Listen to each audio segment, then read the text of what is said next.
manufacturing is not so much about the finished product, but the chain stops where we get to sell this finished products. And the question is, who will buy our finished products? Do we have a rigorous marketing outreach for our products? Yes, we do. This is why when I go to America, I keep trying to enforce AGOA so that we can push our textiles into the American market. That is why I'm very keen as we negotiate on EPAs with the European Union. We're there negotiating EPAs, and that's why we travel there to engage them, because these are the markets that we seek. That's why when I go to China and I say we want to push our avocados, our flowers, these are the markets that we seek. That's why I'm a very keen supporter of our own Africa Free Trade Arrangement, because the more we can remove barriers on the African continent, the more we can trade with one another. The more we can trade with one another, the more we can produce, and the more jobs that we can create. So you know, everybody thinks that some of these trips one makes are joyrides. They're not joyrides. We need these relationships because ultimately we need these markets. And you only do so by engaging in a constant, regular manner to see how we can ensure that those goods that we either grow, manufacture, assemble, have markets, right? Because at the end of the day, our own local market of 40 million is not adequate, yeah, to provide us with the jobs that we need. So we have to venture out. We have to make friends. We have to negotiate. We have to be able to establish relationships that allow our products to move out into the world. Right. And you've talked about reducing these barriers so that it's easier to do business in the country.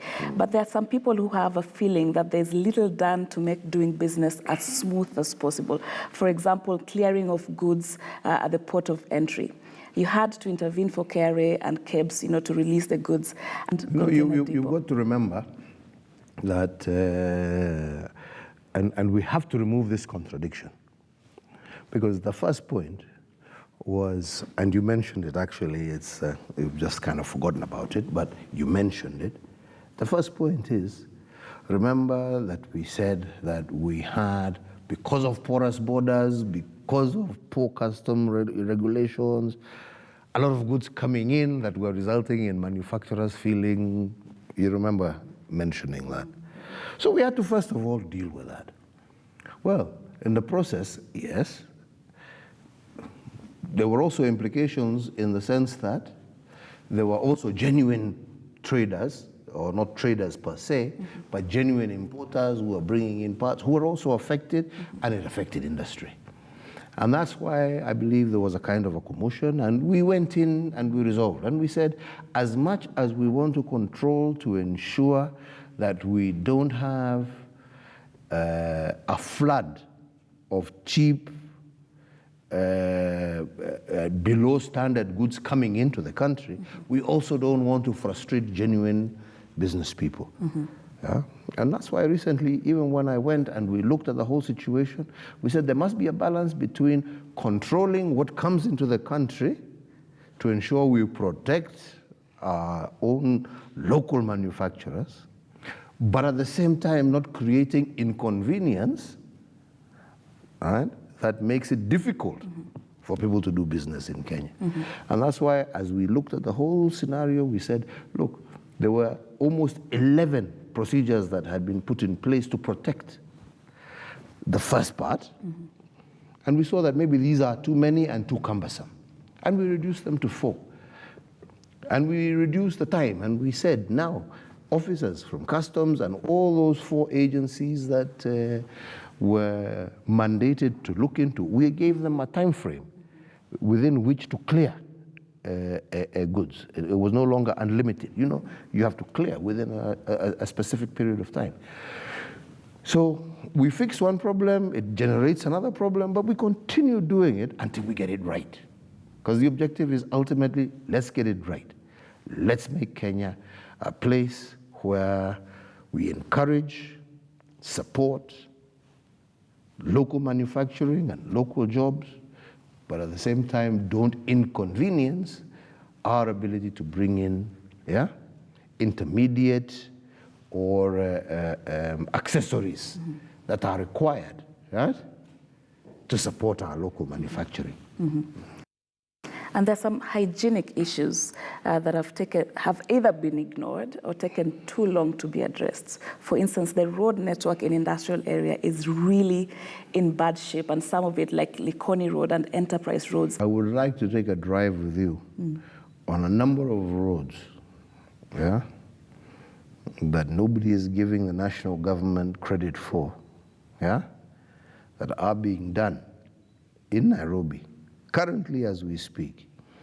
An additional number that are also going to be done, including some of the ones that you've mentioned, but others are taking, and me, I've said, at the end of the day, what we want is the work. Right. And sometimes I think it's better. I'll arrange. Since you're the one who has asked me the question, I put you in my car and show you I will be honored a few things that have happened to try and address ourselves to those particular stumbling blocks. Right, and I'll take you up on that, sir. I will take, don't worry, hivi karibuni. Karibu. But the question I asked particularly about Likoni and Enterprise Road is that there's some industries that feel the need to pack up and either go somewhere else or close completely because the networks of the road, the poor shape makes it very easy. Because there has been no investment in those roads. But you've also got to remember, as I said, there is works that currently the national government is doing. But that's not our work. But I'm not going to go there, but we are doing, right? They may have signposts of different, but I'll take you and I'll show you. And I'll challenge anybody to say, tell me that this is not national government money that has done this work. All right, fair enough.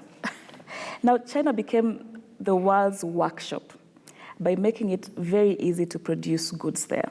And it did this because of a number of reasons. For instance, making labor cheap. How are we keeping our labor cheap in spite of this being a free market? For instance, the cost of living in Nairobi alone is really high. So how are we doing? Is there anything that we're doing to make this? This is the agenda of affordable housing. Affordable housing is to make it affordable, right? And that's why when you look at Park Road development, the new developments that we're doing, when you look at the developments that we're going to be doing out in Athi River, we're looking at focusing ourselves on affordable housing in order to reduce the cost of living, but also reduce the cost of doing business, right? And that's why that housing agenda is important. That's why we're talking about trying to do everything that we can to improve the road networks in our cities. Again, I think, God willing and everything being equal, again, in a couple of months, you will see a number of major initiatives that we're going to be taking, not just in Nairobi, but across the country to actually ease, right, congestion on our roads, because that, again, also adds to the cost of doing business. We have just done major works just in the city of Nairobi, right, to improve the transmission network, right, of power in order to create better stability, right, because that's been another big problem of power outages, power fluctuation, and we have made a major investment to improve the stability of power, in the city. We're still not there yet because we're still doing the last mile works. Like I said, I've given you an offer that one of these days I'll take you to show you what we are doing in some of the areas that you're mentioning. We have not done them all yet, but we have started. Right. We are working towards improving even the access to get ourselves into the inland container depot, because that's been another huge stumbling block, where you find lorries and trucks, jam-packed in there. Again, adding to the cost of business. We fix that, we do it. Major highway that is going to go across from Athi River all the way out to Westlands, so that anybody who has no business in the CBD is able just to move on the superhighway, so that we again decongest the city. All these things we are doing in order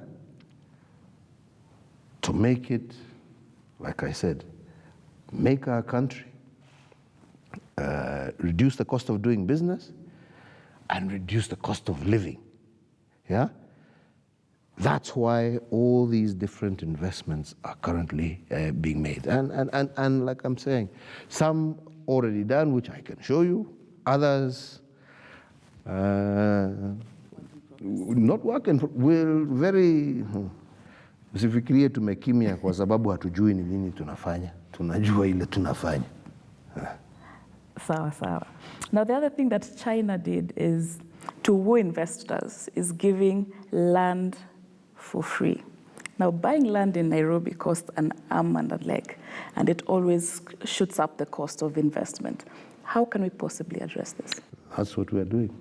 Go to Parklands today. Project that is ongoing on government land.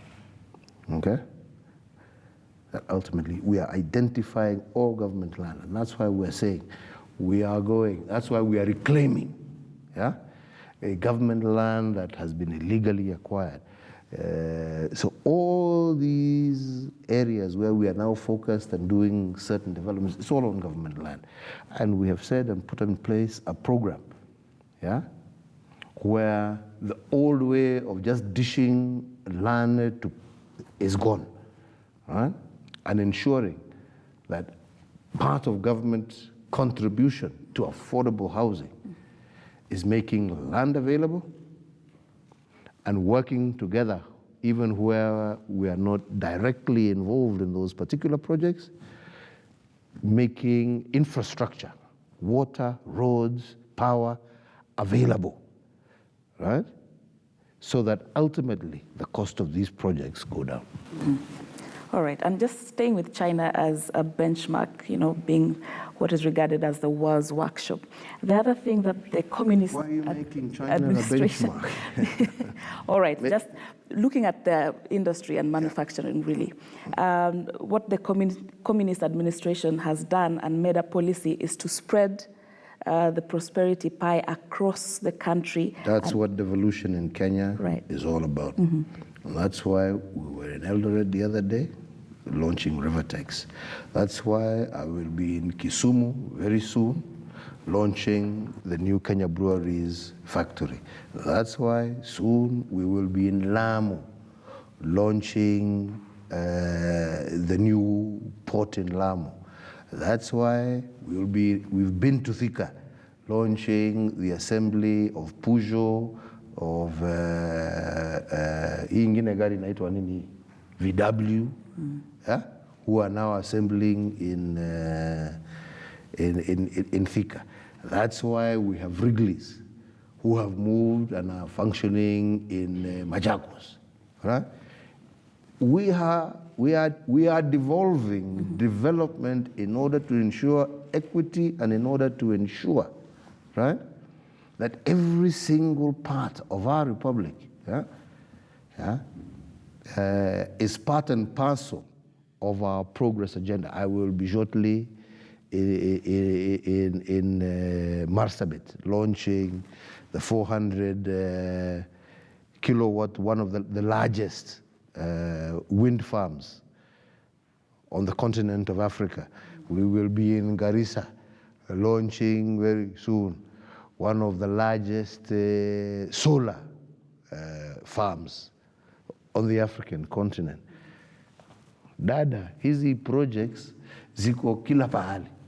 Soon we will be in Nyeri launching the assembly of plasma TVs and mobile phones, because we will now be doing the motherboard, something that has not been done anywhere in this country forever.